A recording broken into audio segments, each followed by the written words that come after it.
Charles? Anong gagawin mo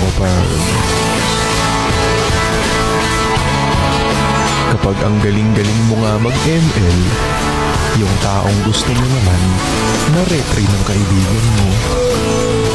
May gusto ka bang sabihin?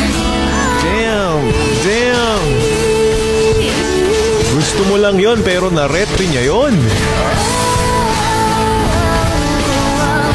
Pinaghirapan mo pero iba na kinabang.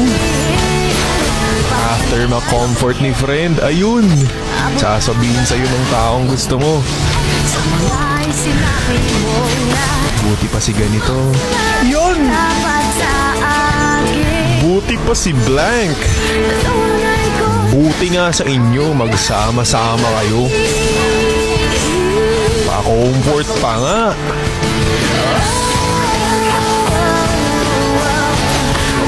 Huwag mo sasabihin. na hindi mo nadama.